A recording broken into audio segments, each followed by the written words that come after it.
We're moving on to questions for the Minister for Communities, and I call Cara Hunter. Number 1, please, Minister. Minister.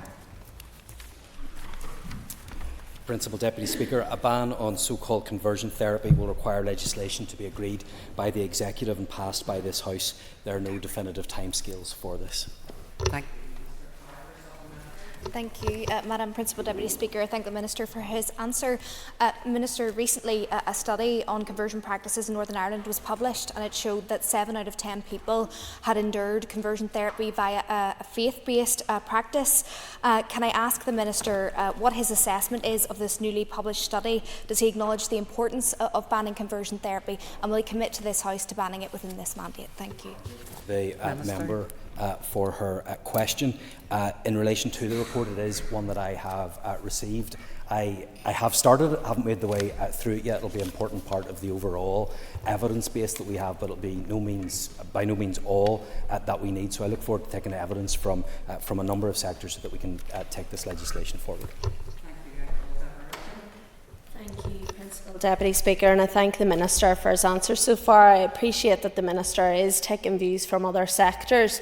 So will the Minister confirm that any considerations will ensure the rights to freedom of speech and freedom of religion are protected?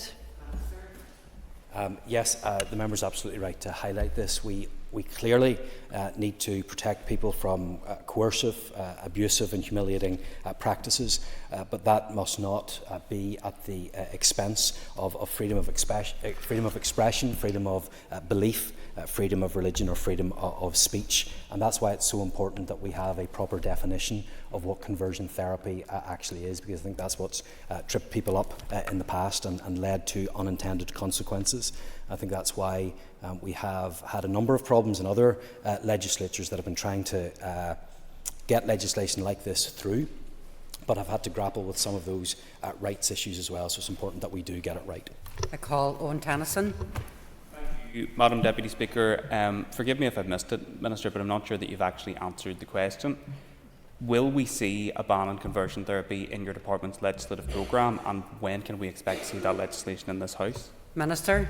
I say to the member I don't have timescales for that yet. Obviously there's another process to go through yet of getting more evidence, of consultation, but ultimately I can't give a timescale because this is something that will need to be agreed by the Executive and then by this Assembly, and that's not something that I'm able to give a definitive timescale around at this point. Call Doug Beattie.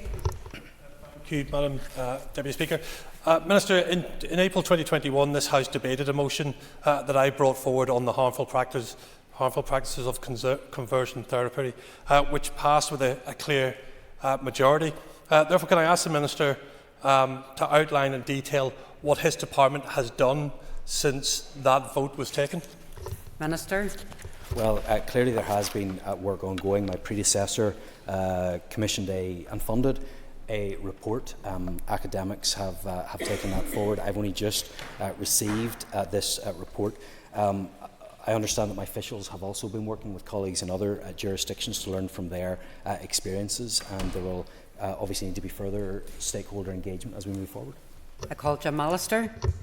Yes, given the loose definitions that attend to this subject and the aggressive agenda of some who promote it, does the Minister accept that in any action taken it is vital to fundamentally protect religious freedoms, including the right to propagate and defend scriptural stances?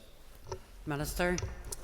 Well, I think I was clear in my answer to Mrs Erskine that we do need to make sure that any legislation that is brought forward is rights compliant, and therefore we cannot bring forward legislation that puts a prohibition on freedom of expression, freedom of belief, or the right for people to express their religious beliefs either. Sometimes those views may not be palatable to everybody, but in a free society we must have the freedom to express those views even when others strongly disagree with them, and that is why for me the definition of conversion therapy is so important. Called Sean Mulholland. Minister. The recommendations in investing in creative delivery have not yet been implemented, but the foundation of work to develop a comprehensive strategy for the support and development of the culture, arts and heritage sectors will be based upon that work. Sean Mulholland for supplementary. Thank you, Minister. Given we're now more than almost 2 months into the new financial year, can the Minister give any reassurances to the arts sector about the budget that they are to receive? And will the Minister agree to meet with a group of representative organisations to hear their concerns? Minister. Yes, Principal Deputy Speaker, I'm always happy to meet with those who have concerns or other issues that they want to raise with me. In terms of the budget, I do think it's important for the House to know just how challenging a budget settlement that my department has received. It is going to be difficult in very many areas. However, I have already stated how important I see the arts to be, the impact that they can have on people's development in their lives, especially young people. So I'm determined to do everything that I can to support the arts in Northern Ireland. That doesn't just mean supporting in terms of the budget that we have, but also helping to see other funding sources that are available to help the arts, and that is a conversation that I had in a recent UK Government Ministers meeting and other devolved administrations as well. Scotland has been very effective at finding other ways to support the arts. I want to see that replicated here as well, so that we're not just dependent upon the funding that's coming directly from this department. Call Matthew O'Toole. Well, Deputy Speaker, Minister, we often spend time in this chamber comparing ourselves to down south or across the water. One area where there is no comparison is in relation to arts funding. We spend less than half of what Wales spends, which is the lowest spender in the UK. We spend a fifth of what the Republic of Ireland spends on arts, and over the last decade the arts sector has had their budgets repeatedly slashed. I understand budget pressures are where they are, but can I ask that the Minister will look creatively at other sources of funding, for example shared island funding, for example financial transaction capital, or even would he agree to ask the Economy Minister and Finance Minister to discontinue our subsidisation of non-existent flights for £2.5 million per year to North America, so that we could give that money to our struggling artists? Look, any of those questions? Well, look, obviously it's not for me to encroach on the work of other government departments. However, I do agree that there is a disparity in terms of what we spend on the arts. The members quoting the Arts Council or equivalent bodies, we do spend a little bit more than that in some of the other sectors, but I do take the point that our spend here is lower, and it's not the fairest comparator, but I think it does indicate and is a consequence of the funding cuts that have taken place over a number of years. So I absolutely want to be in a position to protect the arts, and as the member has alluded to, I am looking for alternative sources as well and other ways in which we can support the arts to be sufficient, and other income streams where possible. I call Keith Buchanan. Deputy Speaker, thanks Minister so far for his answer. Minister, do you recognise the need to ensure that arts funding is distributed in a fair and impartial manner across Northern Ireland, including rural areas, and the support for marching bands? Yes, absolutely. I do. I don't think that the arts should be the preserve of any one community, or any one area, or any one town or city. I want to support the arts right across Northern Ireland. I want to ensure that we can support the development of the arts, the sustainability of the arts, and encourage them to develop in areas perhaps where they haven't been as strong as they have in the past. That's something that I am committed to doing. The member has specifically highlighted the issue of marching bands. At the end of the financial year, I was able to allocate a small sum of additional money to help marching bands across Northern Ireland, because I understand the value that that brings, especially to young people that might not otherwise be involved in the arts in any other way. I think that's something that should be encouraged, and I hope to be able to see that happening again this year. Call McNesbitt. Deputy Speaker, if I heard the Minister correctly, as yet there's been no implementation of the report. So if I may broaden the question, to what extent does he believe creativity in the arts can help deliver high-end programme for government outcomes? Minister. Well, I absolutely believe that it does, but I would say to the member, just because we haven't had progress on the direct delivery of these recommendations, it doesn't mean that nothing is happening. We are putting together the Arts, Culture and Heritage Strategy, which I look forward to announcing to the House soon, once I get agreement of the Executive. So it is important that that continues, but I absolutely believe that the arts play a role in many of the outcomes that we will want to see within the programme for government. I've said this before about sport and about the arts. They help people to show up, to be committed, to demonstrate dedication to something. to dedicate working together. Those are essential skills that will help young people in particular in their educational journey. But those outcomes also help in other ways and take pressure off departments like health and justice as well. So that's why I'm committed to supporting the arts, because I can see the impact that they can have. Call Daniel McCrossan. Minister. My officials remain engaged with NIC's HR to progress recruitment competitions that will fill more posts substantively and to improve and speed up recruitment processes through the NIC's People Plan. Following the lifting of the pause on NIC's recruitment in 2023, my department has recently seen an increase in the number of substantive new starts. Daniel McCrossan for supplementary. Thank you, Madam Speaker. Will the Minister give us some assessment as to why he believes there's a higher level of temporary promotions in his particular department, and could he outline why he believes there's an issue in recruitment and retention? There's more in this department because mine is a bigger department. The percentage across the civil service is roughly the same, and we don't deviate from that. However, I will take this opportunity just to correct Mr McCrossan, if he doesn't mind, because at our last question time he claimed that there was 4,520 temporary promotions in my department. In fact, it's 1,764. He inflated it by 2.5 times, so I just thought it would be important to put that on the record. I called Cheryl Brown-Lee for a question. Thank you. Question 4. Minister. With the Speaker's permission, I'm going to group questions 4, 6 and 15 together. The sub-regional programme is a priority for me. My officials have been working closely with clubs at all levels to build strong relationships and understand needs, and have been developing proposals in partnership with an advisory working group. They are continuing to push forward at pace, and I plan to make an announcement in the coming days. Once final approvals are confirmed and proposals secured, I will be able to provide a time frame for the process to apply for funding. Thank you, Madam Principal Deputy Speaker, and thank you to the Minister for his response. It's great to hear. In the coming days, we'll hopefully have some very good news. 36 million, Minister, do you believe that's enough? And what will your department do to ensure football within our constituency, for example, Barn United, can be supported as much as possible to ensure grassroots football is protected, preserved and promoted? Principal Deputy Speaker, I do agree with the member. £36.2 million is not enough, but it is a start, and we have been waiting for too long and for too many years to get this money out, and I'm determined to make sure that we get it delivered. But I accept it's not enough. It's a start, but not the height of our ambition. So I'm going to continue to get more for football right across Northern Ireland. I want to be in a position where the executive can give more funding towards the sub-regional programme. But in addition to that, this is something I've raised directly with the UK government. When the UK Sports Minister, Stuart Andrew, was over here, I impressed upon him the need that we have in facilities right across Northern Ireland. So I'm determined to deliver, not just for performance clubs and for our national training centre, but for grassroots clubs as well. And that's what I look forward to doing for clubs such as Barn. I call Peter McReynolds for a supplementary. I thank the Minister for his answer. The Minister will be aware that £36.2 million was committed in 2011 to improve Irish League football grounds. A consultation launched on football stadia funding in 2015, and 4 ministers have been responsible for that fund since then, 2 Sinn Féin and 2 DUP.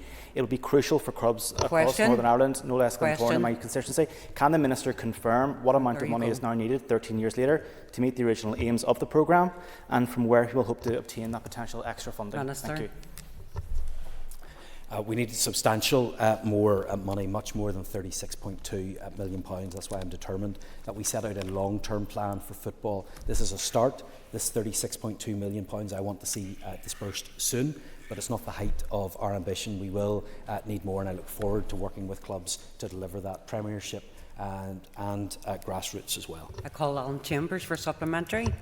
Minister, additional funding has been reported with a speculative figure of £100 million mentioned. Given the financial pressure on your department with the Casement Park project, is this additional funding for football achievable? Minister.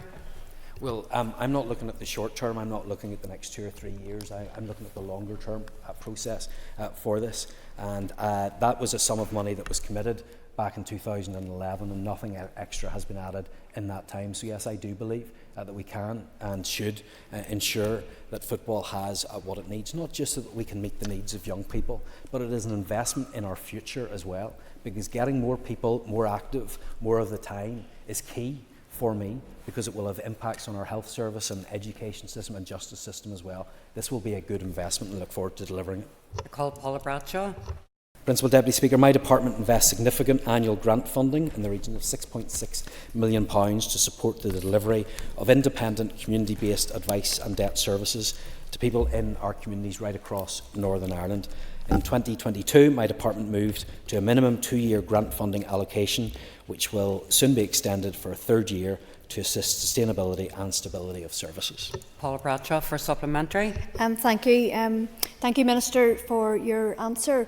I visited a couple of advice centres in my constituency recently, and their managers are very concerned that they're going to lose very talented, very experienced advice workers if there's not a firm commitment of continuation funding. Can you advise when they're going to get their letters of offer? Thank you. Well, obviously it's only been in the last number of weeks that I've received the final budget settlement for my department. That is still being worked through. However, should be aware of the funding being made available via the UK government for this service. So I hope that will be able to continue, and I hope to be able to give clarity as soon as possible. Colin Gildernew for supplementary. And also, just an acknowledgement of the pressure that staff are under, Minister, can you give us a date when you intend to publish the public consultation in respect of the independent advice and debt policy and delivery framework? Minister.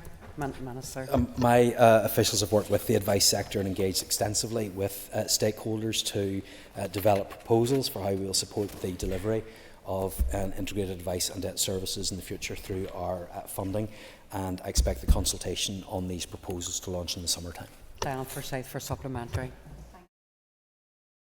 Did the Minister commit to working with third-party providers like Christians Against Poverty, who also play such a valuable role in supporting those most vulnerable within our local communities? Well, I absolutely agree with what the member has said. I have worked with organisations including Christians Against Poverty in my own constituency, and I can see the impact that they have had. So I want to make sure that we can have partnerships and work with all of those who are determined to help address this issue right across Northern Ireland. I think we need to continue to look at best practice elsewhere as well, because I think there are issues with our uptake of debt advice in Northern Ireland, and that's where I think coordination with fantastic organisations like CAP can really make a difference. I call Mike Nesbitt. Minister. I'm delighted to hear that Northern Ireland will play host to its first ever test match when Ireland takes to the field against Zimbabwe at Stormont during this coming July. And we know how important this is, what a feather in the cap it is for Northern Ireland as well. Sport NI's Chief Executive has confirmed that over the past 5 years, a total of just under £1.4 million has been provided to Cricket Ireland as the governing body for cricket. In addition, a total of 151 service days for sporting expertise has been provided since 2021 to Cricket Ireland team members. I welcome any contact from Cricket Ireland to discuss their plans. However, I would stress that there still is uncertainty regarding my department's budget allocation and what additional support could be provided. Call Mike Nesbitt for supplementary. I thank the Minister for that answer. Just to clarify, is he basically opening the door for a meeting with Cricket Ireland to discuss the test match and its funding? I'm more than happy to meet with Cricket Ireland. Brian Kingston for supplementary. Principal Deputy Speaker, and I wish to ask the Minister, does he agree that we need a longer-term strategy for hosting sporting events in Northern Ireland, recognising our proven track record over recent years, including the World Police and Fire Games, the Giro d'Italia, the UEFA Under-19 Women's Tournament, and this summer the UEFA Under-19 Men's Tournament? Minister. Yes, I think we do need a longer-term strategy so that we can host more sporting events like this in the future. If you look back, I think of the Giro in 2012 and what a great success that was for Northern Ireland, really put the spotlight on many of our constituencies. I think that sometimes we can be limited in what we're able to do because we only have certain pots of money that are available in order to assist those that might want to host sporting events, tournaments here in Northern Ireland. So I think it is important that we look at a longer term strategy, and I would also like to see the executive have a separate funding pot so that we could specifically target and promote and bring those larger sporting events to Northern Ireland. Call Matthew O'Toole. Principal Deputy Speaker, strongly support the test match coming. As someone who enjoys bowling fastballs at the Minister, I am glad to see he's open to that. But would he agree with me, further to the previous question from his colleague Brian Crinkson, that the biggest potential sporting event that would ever come to Northern Ireland are the European Championships in 2028, but in order for that to happen, we have to build Casement Park and it has to be ready on time. Will he confirm that he supports the Euros coming to Belfast, and he and his department will do whatever it takes to make that happen? Minister. Well, I'm not so sure about the first part of his comment in relation to his fast bowls. I've yet to see evidence of that. However, in relation to the hosting of the Euros, I've been on record as saying I think it would be fantastic if we could be part of that tournament. However, as we know, that is dependent upon funding. That funding is not currently in place, and I await further clarity on that. Okay, I'm going to move to Alex Eason. Number 8. Principal Deputy Speaker, intimidation, whatever form it takes, is unacceptable, as is the impact it can have on the wider community. As I confirmed during questions on the 23rd of April, I'm aware that there is significant concern that intimidation points are being abused. I can confirm that the Housing Executive undertakes a robust verification process to ensure points are awarded to those who meet the specified criteria. However, I believe that change is needed to ensure the victims of trauma or violence, including victims of domestic abuse, are treated more consistently. People who are genuine victims of violence must receive the priority that they deserve, and we must also ensure that the system cannot be abused. As part of the ongoing fundamental review of social housing allocations, I will consider the future options for intimidation points, and the independent research on this subject is close to completion. Call Alex Eason for supplementary. Thank you. Could the Minister maybe give a guarantee that he'll do a review of all points allocations to try and make sure that points are allocated in a better way than they currently are? Well, the member will be aware of the 20 proposals that were made to social housing allocations. Most of those were implemented. One on intimidation has not been progressed. I am currently considering that. I have indicated that I think there needs to be change in that area. So once we get the report back and I get further evidence base, I'll make a decision on that. Jonathan Buckley for supplementary. Deputy Speaker, Minister, constituents who continue to engage with me continue to be plighted by antisocial behaviour in some of their communities. What can the Minister do in his department to ensure that we hold both housing executive and indeed housing associations accountable for those that commit antisocial behaviour and plague local communities? Well, the member is absolutely right to raise this issue because it is of huge concern to many people who are having to live through some horrendous examples of antisocial behaviour, whose health and mental health are being impacted because of the behaviour of some of their neighbours. Now, in some instances, the housing executive and housing association will have the tools that they need, and I want to make sure that they are using those tools to crack down on those that are causing issues. But if there is further work that needs to be done in this area, if they need additional tools, I am more than happy to help them, whether that's legislatively or in any other way, because I'm sure we've all had experience of good people who are terrified of living in their own home and can't get anywhere else to go because of just one or two problem people, and there should be no tolerance for that whatsoever. I call Connie Egan. Deputy Speaker. Minister, you had said that you condemn intimidation in all its forms. So would you agree with me that domestic violence and abuse is some of the most traumatic intimidation a person can face? And will you commit that this review will include intimidation points for victims of such abuse? It's absolutely right for this issue to be raised again, as it has been before. It is horrendous when people are facing a threat of violence or violence from those outside their home. It's even worse whenever it's coming from inside their home, and we should not tolerate that in any way, shape or form. And I think that this Assembly has done a good job in standing together and saying it is completely unacceptable, and that is absolutely right that we do that. So of course I want to make sure that people that are facing this horrendous situation get all the help that they need, and that should be incorporated into how we allocate social housing. Call Pat Sheehan. Please. Minister.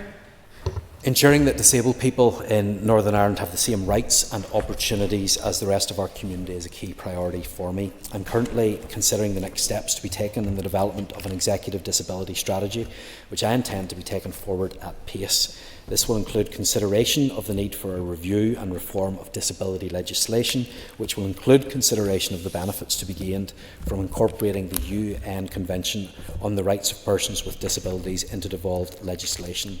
Final decisions on the timing of the implementation of the strategy will be subject to executive agreement.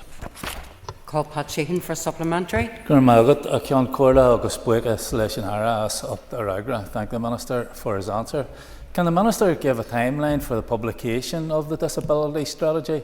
And can he give a commitment that those who were involved in the co-design process will be given the opportunity to view and comment on it before it goes out to public consultation? Minister.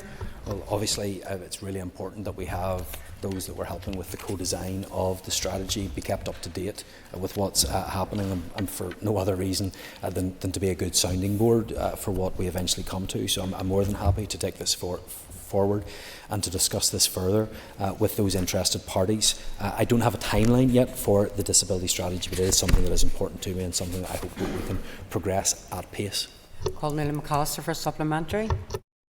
For his answer so far, and I just want to ask, with regards to any recommendations contained within the strategy, do you anticipate that you will do an overarching piece of legislation, or can we make headway on a number of recommendations already before the strategy is outlined, because it's already there and it can be done? Minister. We don't necessarily need to wait for the strategy for the strategy to be in place before we move forward on some of these issues. Some of these issues are quite straightforward, some of them we can make progress on, and where we can do that, we will do that, and any legislation that follows could potentially be a substantial piece of work, but of course we'll keep members updated and involved in that. Call Robbie Butler.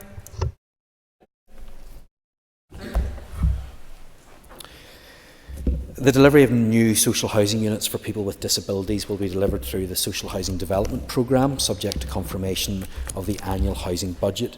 Housing executive place shaping teams will continue to liaise closely with housing associations to ensure that housing mixes being agreed for new social housing schemes reflect the requirements of people with disabilities. All new wheelchair accessible housing must be designed in accordance with the Housing Association Guide, incorporating generic, flexibly designed, future-proofed wheelchair accessible housing into new housing schemes, which should address the majority of wheelchair users' needs. Over time, this will help alleviate the demands on the housing waiting list for this type of accommodation. Progress against targets has been slow, but the Housing Executive and housing associations continue to work to increase provision. Robbie Butler for supplementary. Thank you, Principal Deputy Speaker. I know the Minister will agree with me that people with a disability face challenges to accessibility, but the Minister announced last week the intermediate rent scheme. The Minister then outlined many of those 300 properties that he had discussed last week have been assessed for disability access and will be available to people with a disability. Yeah, so that will be part of the framework and the discussions that go on whenever that goes out, which will be very soon, and we can have that discussion and ensure. But yes, absolutely. We have obviously our social housing has to be fit for those with disabilities and need adaptations. So it should be right that some of those homes available for intermediate rent are also the same. So that ends the period for listed questions. We'll now move on to 15 minutes of topical questions, and I call Daniel McCrossan. Speaker, Minister, The current state of Strabane town centre has become a real issue of concern for local traders, local residents and investors. In fact, it is adding to the issue of dereliction and safety for our local people. Can the Minister give an update to the House on the public realm scheme?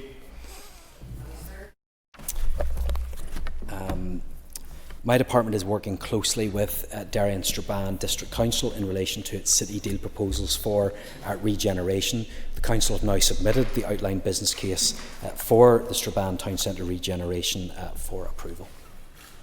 For supplementary. I thank the Minister for that answer. Unfortunately, it's the same answer he gave me 6 weeks ago in this House. Has there been any update to that, Minister? Because I was told that the business case was sent to the Department for Finance for approval in terms of the bid. The Department of Finance Minister has come back to me and said they have not received such a bid. Minister. Principal Deputy Speaker, I am happy to get clarity on that for the member. That was Principal Deputy Speaker, I may have made a mistake. I may have been talking about the City Deal for Strabane. I'm sorry, I've got so much about Strabane in this file. I may have given the member the wrong information, so I apologise to him and to the House. The final business case was submitted to the Department on the 16th of April 2024, and that requires my approval as well as DOF approval, and obviously I have to wait and look at the budget outcome before I can make any progression on that. Okay, I call Diane Forsyth. Principal Deputy Speaker, could the Minister please give his assessment of the performance of HED as a statutory consultee within the planning system? Minister. Yes, in terms of HED, the current target for the Historic Environment Division is 75% within 21 days, and I'm disappointed that this has fallen from 54% in 22-23 to 37% in Q3 of 23-24. And whilst this can be attributed in part to issues with the new planning portal, I recognise that this isn't good enough. Diane Forsyth for supplementary. Thank you, and thank the Minister for his response. What's the Minister going to do to improve this? Well, first of all, I do want to accept that I recognise that improvement is necessary and that this isn't good enough. It has fallen well below expectations, and I never want to be in the position where HED is acting as a barrier to development and to growth unnecessarily just because of delays within the system. So I have instructed officials to look at this issue. I want to make sure that they are properly resourced, that they are getting the issues in terms of the interface with the planning portal right. I want to make sure that advice is given to applicants beforehand. But I also think it is important that we implement policy in a reasonable and proportionate way. I believe that we can protect our historic environment without being an inhibitor to growth, and that's really important. Thank you. I call Owen Tennyson. Thank you, Principal Deputy Speaker, and thank you to the Minister for his answers so far.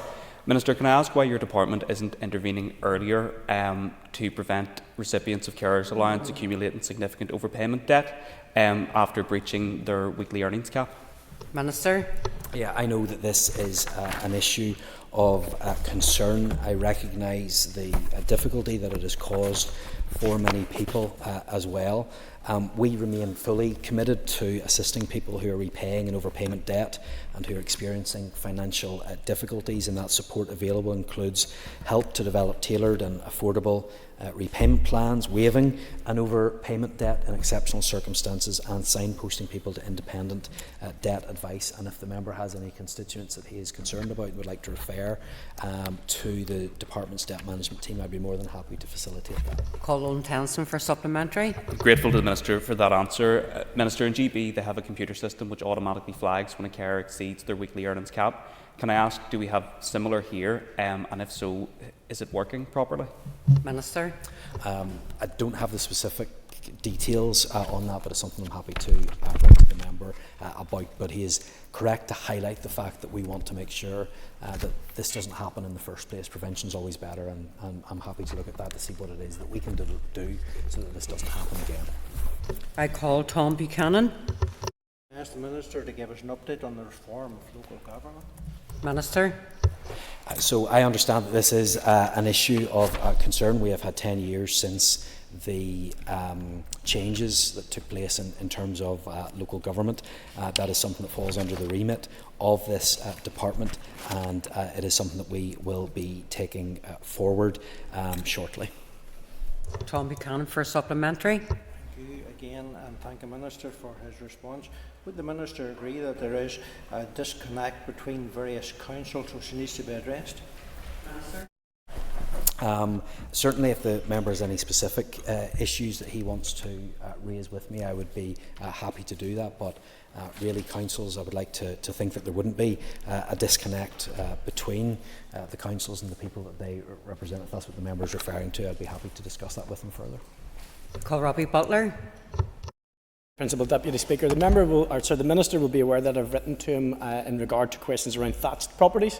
A number of thatched properties, in fact most of them are listed buildings and are protected, and puts an unnecessary burden on the owners. Has the Minister had any negotiations with, for instance, the Minister of Infrastructure in regard to the planning limitations and restrictions? I haven't had any meetings with the Minister of Infrastructure on this yet, but I'm very tempted to. I don't know who is behind this, but a number of members in this House all of a sudden have become very interested in thatched roofs, and I am recognising that through the very, very many written Assembly questions that I am getting on that. So I would be more than happy to take that up with him, if it is something that you think can be dealt with through a change in planning laws to take the pressure off those who are affected. There's none in the new laws, Minister, but anyway, Robbie Butler for supplementary. Thank you, Principal Deputy Speaker. And one of the pressures is that any new build is much too expensive to do, and there's a loss of skills, and the Minister will see this. So just to get an undertaking from the Minister to understand the value of the thatched properties that we have and the fact that they are disappearing at an alarming rate, and would the Minister like to give that commitment today? Minister. Well, it is concerning they've disappeared in the new lodge altogether. So that is something that we need to look at. No, look, I'd be happy to see what it is that we can do in order to help in the particular circumstances that he raised. He's also right, clearly, to talk about the skills issue. That's something we're continually dealing with in this department, especially in terms of some of our historic environment monuments, making sure that people have those skills that are necessary. So I'm happy to do that. I call Jim Allister. Having waited in vain since the 27th of February for the Minister to answer a priority written question, can I ask him that question today? Has he any plans in respect of Casement Park to recover profits arising from future commercial use of the premises? Minister. I apologise to the House. I wasn't aware that question had gone unanswered. But in terms of Casement Park, there is a funding arrangement in place that is similar to the funding arrangements that were put in place in terms of Ravenhill and Windsor Park when the funding was made available for the redevelopment there. However, he will be aware that this has moved on considerably since then, and any new arrangement that's come to in regards of Casement Park would require the funding agreement to be looked at again. Mr. Allister for a supplementary. In terms of other unanswered questions, can I ask him, in terms of value for money, the last project assessment review, I believe, was in 2019, and it raised red and amber signs about the viability. Has there been any more recent assessment review or any more recent value for money inquiry into Casement? I'm happy to write to the member on that if there has been. It's not something that that I have seen so far in the documents that I have received, but happy to clarify that. Call Trevor Clark. Mr. Speaker, Minister, you'll be aware, like others, about the housing pressures right across Northern Ireland and the difficulty to get homes. But you'll also be aware there's many homes that remain empty. Have you carried any assessments on the number of empty homes in Northern Ireland? Minister. Principal Deputy Speaker, it's difficult for us to quantify exactly the number of empty homes that we have in Northern Ireland. However, LPS has told us that on their databases they have 20,958 vacant domestic dwellings. Now, that won't necessarily cover all empty properties. Some properties will not declare themselves to be empty, or their owners won't declare it to be empty because there's not the same rating benefit in them doing that, and there's other reasons why that might happen, but that gives us, I believe, a flavour and indication of just how many empty homes we have here. Trevor Clark for a supplementary. Can I thank the Minister for that question? And I think it's startling to hear the number of properties you refer to. Is there anything you can do as the Minister within your office to bring about some of those numbers, to reduce that number, actually to bring those into useful stock, to actually to sort of alleviate the pressure for those people facing housing pressures currently? The member's aware, I'm sure, in his own constituency, as we all are, of the extreme housing pressures that many people find themselves in. It's something that I'm determined to address. I think that the empty properties are an important aspect of that. Whenever we have constraints in the planning system, restraints in terms of wastewater, we should make use of the properties that we currently have, as well as building more. There's no point these being left vacant. Now, we can do that in a number of ways. First of all, it will be part of our draft housing supply strategy, and we need to look at new and innovative ways, as they have done in other parts of the United Kingdom, in order to encourage those that own houses that aren't being used to allow them to be made available for let or for sale, and that may require some input from government.